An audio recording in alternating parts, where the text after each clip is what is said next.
Xin chào các bạn đã quay lại với kênh Cô Ba Bình Dương.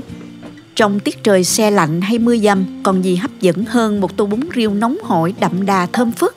Hôm nay mình sẽ cùng các bạn nấu một nồi bún riêu rất đặc biệt, hoàn toàn không cần nguyên liệu cua và nước hầm xương, nhưng nồi bún riêu vẫn thơm ngon chuẩn vị, đầy đủ topping, không thua gì bún riêu cua đồng chính hiệu. Nào mời các bạn cùng vào bếp nấu ngay thôi. Chúng ta có thể xem những thành phần nguyên liệu chi tiết, hình ảnh nguyên liệu cụ thể để thực hiện món này ở cuối video, hoặc tham khảo những dụng cụ nhà bếp mình hay sử dụng bên dưới phần mô tả của video. Đầu tiên mình cắt đôi 2 củ hành tím lớn này để chút nữa mình cho vào nước dùng nè. Còn củ nhỏ này thì mình cắt ra cho vô cối ha.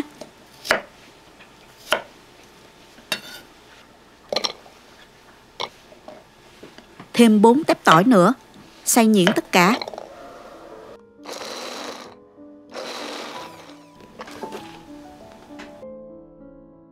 Cắt đôi củ hành tây này ra. Để đây chút nữa mình sẽ dùng đến ha. Phần hành lá thì mình cắt khúc phần đầu hành, còn lá hành thì mình cắt nhuyễn nha.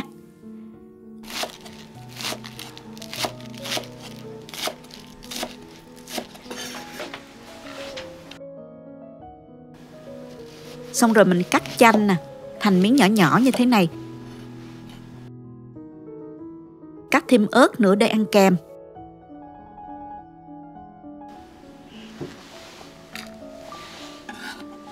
Mình dùng một khoanh thơm cắt làm tư. Có thơm thì nồi bún riêu sẽ ngon hơn nha các bạn.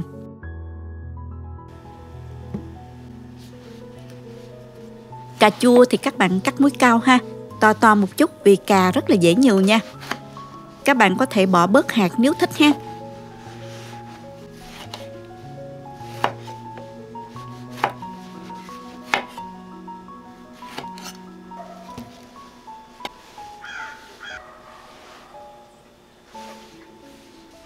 Phần tôm khô mình đã ngâm mềm, cho vào cối xay nhuyễn luôn, để chút nữa mình làm riêu tôm nha các bạn.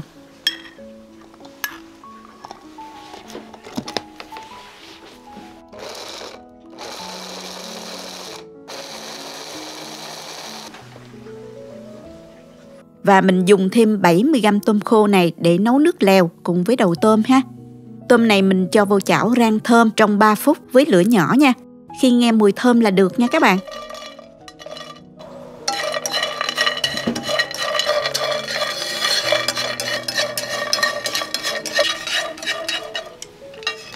Mình dùng 400g tôm đã lột vỏ, lấy chỉ đen và rửa sạch để ráo rồi nha. Hoặc các bạn dùng khăn giấy thấm khô nước nha. Còn cái phần đầu tôm này mình cũng đã rửa sạch để riêng nha các bạn. Công đoạn nấu nước lèo bún riêu tôm rất là đơn giản. Đầu tiên thì mình cho vào nồi củ hành tây, mình áp chảo sơ cho thơm ha. Hành tím và tỏi thì mình cũng cho vô luôn ha các bạn. Kế đến thì mình cho đầu tôm vào để rang.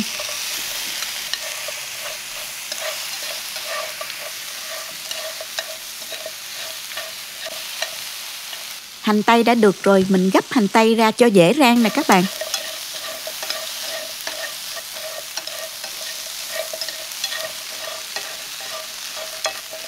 Khi thấy mùi thơm và đầu tôm chín chuyển màu vàng là được rồi, mình tắt bếp nha.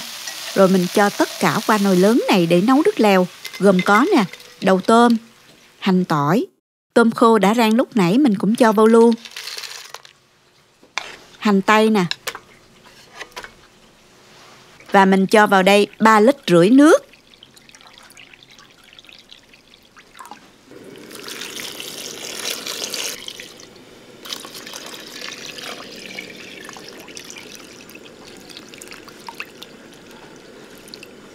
Cho vào đây một khoanh thơm cắt làm tư. Cho nửa muỗng canh muối 10g và 20g đường phèn. Mở lửa lớn và nấu sôi. Sau đó các bạn hớt bọt sạch nha.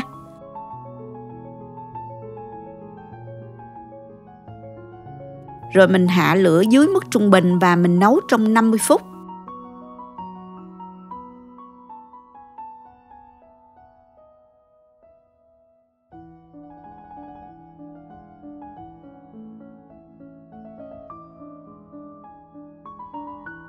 Trong khi chờ nồi nước lèo, mình sẽ làm chả tôm và riêu tôm nha các bạn. Tôm sau khi đã rửa sạch thì các bạn nhớ là dùng khăn giấy lau khô nước. Bây giờ mình sẽ dùng dao để đập tôm ra. Như vậy khi quết tôm sẽ được dẻo dai hơn nha các bạn. Mình đập mạnh và kéo ra như thế này.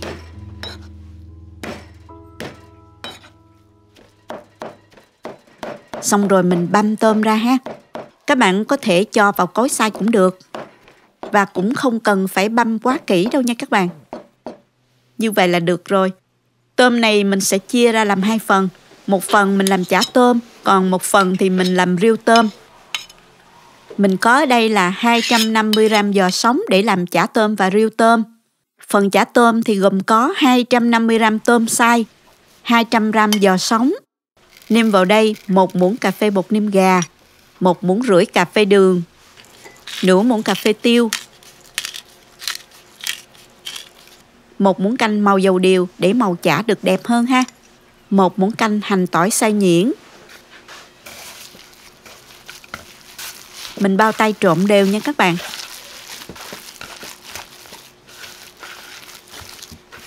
Sau khi trộn đều thì các bạn lấy thịt lên và đập mạnh xuống khoảng 40 đến 50 lần như thế này ha.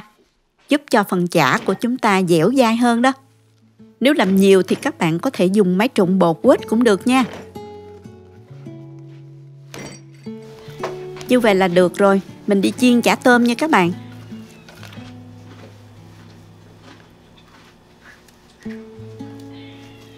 Cho dầu vào chảo và mình mở ở lửa nhỏ nhất nha.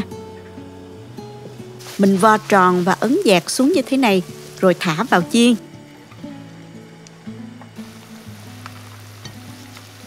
Trở đều cho chả vàng đều 2 mặt là được.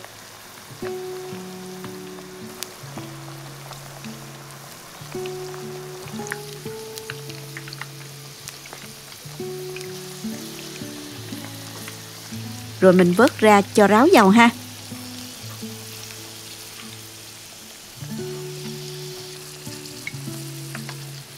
Tiếp theo là phần riêu tôm gồm có 150g tôm xay, 100g giò sống và nêm vào đây 30g tôm khô xay nhuyễn lúc nãy mình cho vào luôn.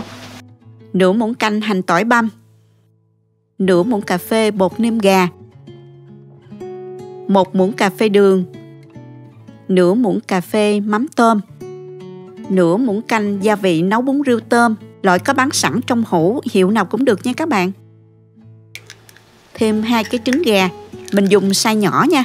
Nếu mà trứng lớn thì các bạn dùng 1 trứng thôi ha. Nửa muỗng cà phê tiêu. Mình bao tay và trộn lên cho thật là đều ha.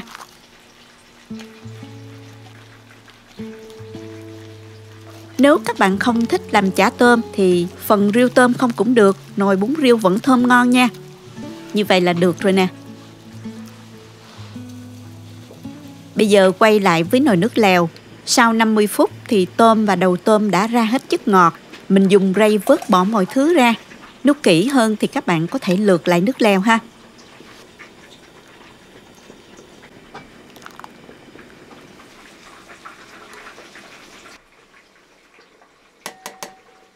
Xong rồi mình cho nước sôi vào để bù lại lượng nước ban đầu.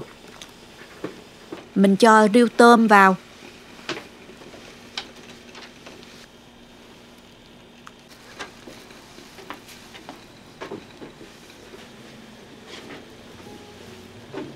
Khi thấy riêu nổi lên mặt là đã chín rồi các bạn. Mình nêm lại nước lèo gồm có 3 muỗng canh bột nêm gà khoảng 34g, 1 muỗng cà phê bột ngọt, 1 muỗng canh đường phèn 20g, 1 muỗng cà phê mắm tôm, 1 muỗng canh gia vị nấu bún riêu tôm, loại có bán sẵn khoảng 30g nha các bạn. Mình khuấy đều lên và cho tất cả vào nồi.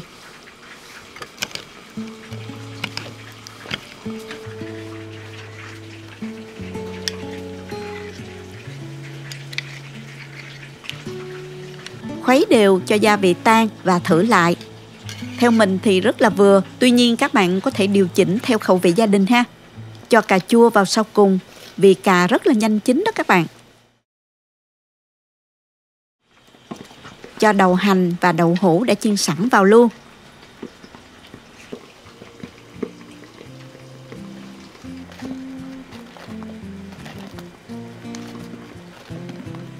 Như vậy mình đã hoàn thành xong nồi bún riêu tôm. Nhìn hấp dẫn chưa này các bạn.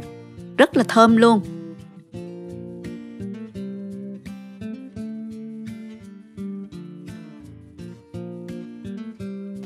Bây giờ mình cho bún vào tô nè.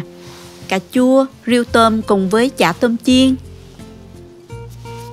Cho hành lá cắt nhuyễn vào nè. Cho nước lèo đang sôi vào tô.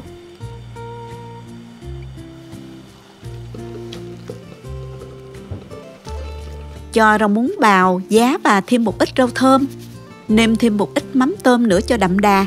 Thêm ớt và chanh nữa nha. Như vậy là đầy đủ cho tô bún riêu ngon lành rồi đó các bạn. Mình dùng thôi các bạn ơi. Nước lèo bún riêu tôm có mùi thơm đặc trưng của tôm nè. Có màu tự nhiên từ gạch tôm rất là bắt mắt. Vị ngọt thanh nhẹ từ đầu tôm và tôm khô. Đặc biệt là không có mỡ như là nước lèo nấu từ xương nha. Chả tôm dai giòn hấp dẫn. Riêu tôm có vị ngọt từ thịt tôm, thơm và đậm đà lắm. Hòa cùng rau tươi giòn, vừa ăn vừa húp nước lèo nóng hổi rất là hấp dẫn luôn các bạn. Chúc các bạn nấu bún riêu tôm thật ngon vào dịp cuối tuần nhé. Cảm ơn các bạn đã theo dõi video. Nếu thích cách mình chia sẻ, nhớ gửi cho bạn bè cùng xem, bấm like và đăng ký kênh để xem nhiều món ăn mới của mình. Nếu thấy video thực sự hữu ích, bạn có thể gửi tặng ekip thực hiện một ly cà phê bằng nút Super Thanks hình trái tim ngay bên dưới video. Các bạn cũng có thể truy cập website cobabìnhdương.com để xem công thức nấu ăn dưới dạng bài viết. Chào tạm biệt và hẹn gặp lại các bạn trong video kỳ tới nha.